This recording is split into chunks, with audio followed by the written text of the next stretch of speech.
Subscribe to our YouTube channel and press the bell icon to get the latest updates.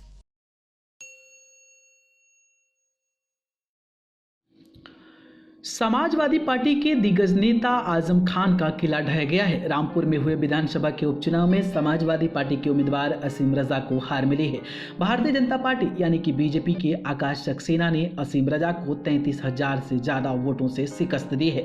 Rampur के लोगों ने 6 महीने में दूसरी बार आजम खान को बड़ा झटका दिया है। इससे पहले जून में हुए लोकसभा के उपचुनाव में समाजवादी पार्टी के प्रत्याशी असीम रजा को हार मिली थी। तब उन्हें बीजेपी के घनश्याम लोधी ने 40,000 से ज्यादा वोटों से हराया था। नफरत फैलाने वाले भाषण को लेकर अप्रैल 2019 में दर्ज एक मामले में दोषी ठहराए जाने के बाद रामपुर से विधायक आजम खान को 3 साल की कैद की सजा सुनाई गई थी, जिसके बाद विधानसभा अध्यक्ष ने उन्हें अयोग्य ठहरा दिया था। विभिन्न मामलों में 2 साल से ज्यादा समय तक जेल में रहने के बाद समाजवादी पार्टी का मुस्लिम चेहरा माने जाने वाले आजम खान ने असीम रजा के लिए वोट मांगे और कहा कि उनके यानी कि आजम खान के साथ बीजेपी सरकार ने अन्याय किया है। आजम खान का गढ़ रहा है रामपुर में बेहद प्रभावशाली नेता माने जाने वाले आजम खान लगभग 45 साल के बाद पहली बार किसी चुनाव में उम्मीदवार के तौर पर खड़े नहीं हुए थे। उपचुनाव में समाजवादी पार्टी के रूप में उनके विश्वास पात्र असीम रजा भले ही मैदान में थे, लेकिन असल चुनाव आजम खान की प्रतिष्ठा का था। आजम खान 6 साल तक चुनाव नहीं लड़ सकेंगे, लिहाजा वह जानते थे कि रामपुर विधानसभा उपचुनाव में बीजेपी को हराना ही सबसे माकूल जवाब था।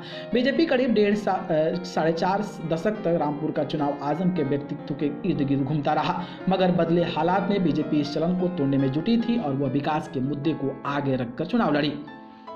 रामपुर से पूर्व सांसद और केंद्र में मंत्री रहे मुख्तार अब्बास नकवी इस बार उपचुनाव में बीजेपी को जीत दिलाने के लिए रामपुर में मौजूद रहे। रामपुर विधानसभा क्षेत्र का समीकरण आजम के लिए हमेशा मुफीद साबित हुआ था और इस क्षेत्र में उनकी पकड़ का अंदाजा इसी बात से लगाया जा सकता है कि इस साल जून में रामपुर लोकसभा उपचुनाव के दौरान पहली बार जीत हासिल करने वाली बीजेपी को रामपुर विधानसभा में सपा से 7,636 वोट कम मिले थे। इस चुनाव ने सपा असीम रजा को ही उम्मीदवार बनाया था। इस साल के शुरू में हुए विधानसभा चुनाव में रामपुर सीट पर सपा उम्मीदवार आजम को 1,31,225 वोट मिले थे, जो कि कुल 59.71% थे। वहीं उनके निकटतम प्रतिद्वंदी बीजेपी के आकाश सक्सेना ने 76,084 मत हासिल किए थे, जो कुल मतों का 34.62% था। कांग्रेस के नवाब काजिम अली को 4,000 मतों से ही संतोष करना पड़ा था। लेकिन जिस तरीके से 6 महीने के अंदर ही 2 बार जो है आजम खान का किला ध्वस्त हुआ है, उसके बाद अब कयास लगाए जा रहे हैं कि उनका जो राजनीतिक विरासत है वो भी अब कहीं न कहीं खत्म हो जाएगा। बाकी इस पर आप अपनी राय कमेंट बॉक्स में दीजिए।